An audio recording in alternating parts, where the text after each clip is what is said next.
First thing, do we associate talent with HR is the first question, or is it only business, or is it a strategy? When we say talent management, we always largely relate to the performance rating, and we'll say this individual is performing very well from last 2 years, so he's a part of the talent pool. And then we'll say, okay, what is the purpose of having talent pool in our organization? Because we want to be number 1 or number 2 or top 3. These are very very familiar conversations that we'll be hearing. And how do you define talent? So these are routine, and today if you look at any organization, all of us will be talking about talent, we'll talk about learning strategies. But if you have to just go and step back, what are the factors which is making us look? Any great consulting organization will say we have about 75% crunch, and we are all fighting for talent. But if you look at the macro factors, because there are new businesses coming which are in different life cycle, that is one. Your regulator is sitting on you, making changes which is going to impact a talent pool. And thirdly, new enterprises. For example, the small enterprises will come and they will pick up the biggest talent of any large organization, because large organizations have structured talent management process. So because of 3-4 factors, we have to relook and revisit talent management beyond HR. It is just not belonging to the L&D function anymore. The ability for us to relate, to strategize with the business and the macro economy is very, very critical.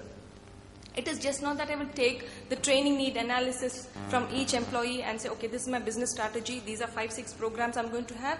Have I done? Yes, I have done. Most of us, I'm very sorry to use, the learning and development professionals will become coordinators to ensure the faculty is a great faculty. You have good tea and biscuits, and my feedback program is 4 out of 5 or 4.5 out of 5. In most of the organization, it's largely like that.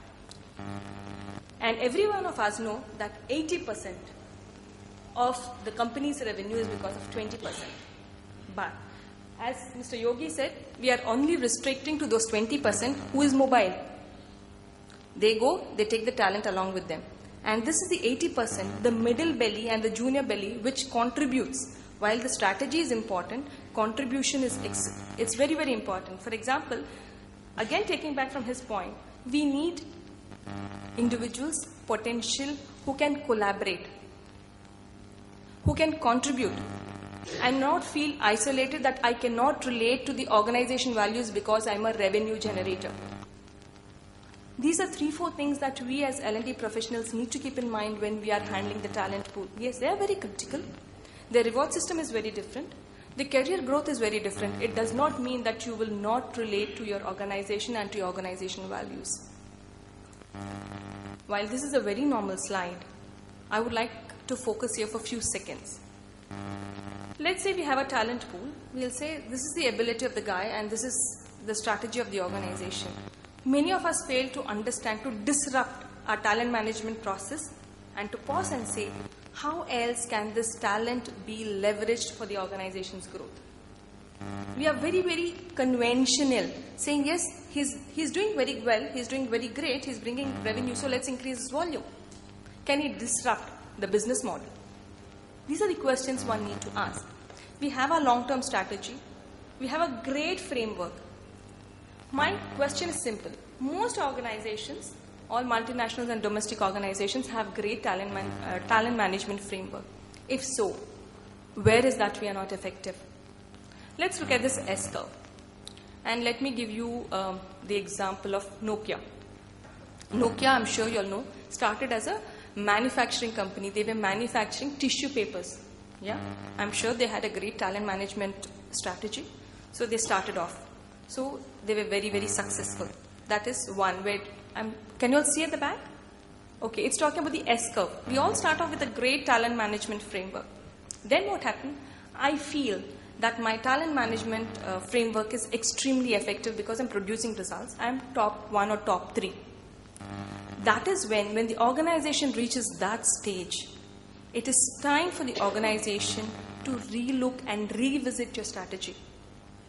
Because we fail to understand that there are small enterprises which have learned from your mistakes.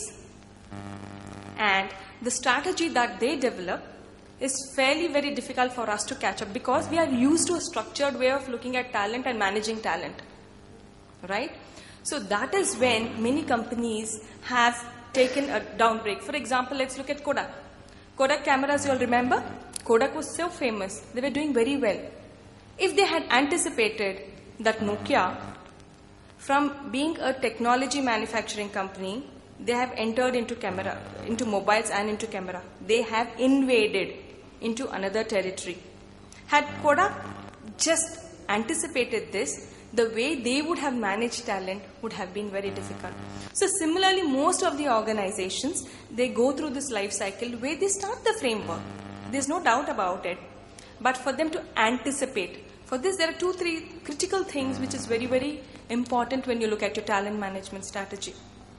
This is at a business level. Now let's look at a talent pool level. My favorite example I will give is Apple. If you know, Apple started off as a computer company, right? After that, what did they do? They did whatever they did was not right. They experimented. If I'm not mistaken, I think they went bankrupt also in the year either 1987 or I think in 1987 they were bankrupt. But then, what they did, they ensured there was innovation in the organization. Apple started as a computer company. They built their domain expertise in computers, and then they went with the talent. They again now went into iPod. They went into iPad. So from a manufacturing company, from their telephone, they started entering the telephone. Now they are into publishing. So what happens to the talent pool? If you look at a Toyota or look at a Procter & Gamble, they are domain experts. They remain in their field. But what Apple did, from computers, they went into iPad, they went into iTunes, that is, they went into the music industry, and they have gone into the publishing industry. The agility here, not only to remain dominant in your field, but ability to move into other fields, that is very critical. So how do they handle their talent? It is very simple. If a project goes very well, the talent pool team immediately have to shift to another product, which is important because unlearning is very, very important. If your cup is full, you can't receive anything more. So the ability to innovate, the ability to experiment, the ability to challenge your existing business model is very important. Here the space given by the organization and the ability of the individual to influence the organization, two things are very, very critical. We have failed to communicate to our employees that development is employees' important criteria. He or she has to take up the onus for development, right? The space I have to occupy and the organization needs to support me.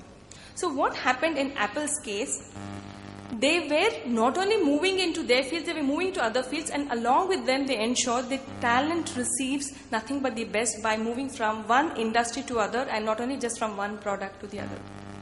Now, coming back to Mr. Yogi's point, we give so much of importance to our top talent and we forget that talent management needs to be very inclusive. If our 80% people who imbibe the strategy and who contribute, if they are not included, then your strategy fails. Now, how do we ensure that this 80% of the population is going to align to 20% is very critical. Here, the culture of innovation is very, very important. So, agility and innovation. And most of the organizations, you have a talent pool. How many of us go back and connect the talent pool with the customer is the question that I keep asking myself. He has great brains, he has great strategy, but do I anticipate and create the need for the customer? How do I ensure that I engage my talent pool to understand and go back and challenge that the customer can live a better life if he comes up with this product? So two things, engaging back to the customer is something that talent management, I think we should relook at it. And secondly, the agility and innovation part across the organization. You cannot restrict or refrain the 80% also not to get into the innovation part? If somebody is very innovative, do we give them opportunities to make our planning and budgeting? Why can't we? We always, when it comes to strategy, we go back to the top 20%. Which means I'm sure 80% have some talent. It is that we did not go as an organization to find out how are we going to leverage. This is a small slide about how great organizations stayed, remained or failed. If I'm receptive, if Apple was receptive, they came up with different products. For example, change initiator. I think Tata Docomo was the best example. They started charging for every pulse, every second.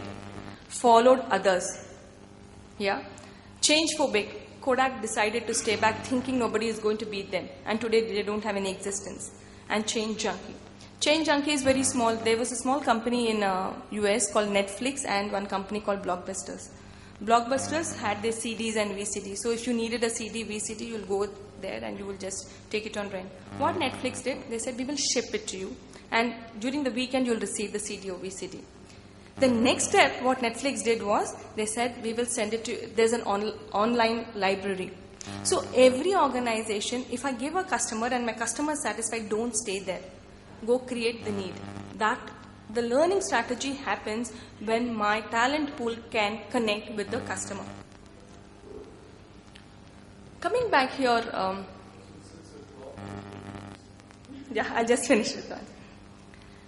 We always talk about how he will grow in his life in the organization, but how do we treat the talent differently beyond that? What kind of conversations we are having is very important. It's about a human being and just not about his contribution to the organization and we paying it in terms of compensation or ESOPs. It is beyond. When you understand the human being, the way you look at the talent is going to be very, very different. And last, one more slide. Next generation ahead. I think, in my view, because the geographies are shrinking, we should become boundaryless. And in order to be boundaryless, the government I think they should be a little flexible. The regulator should understand. So together, I think the talent pool and the organizations will become much more powerful than the government in times to come because our talent is much more focused. Thank you.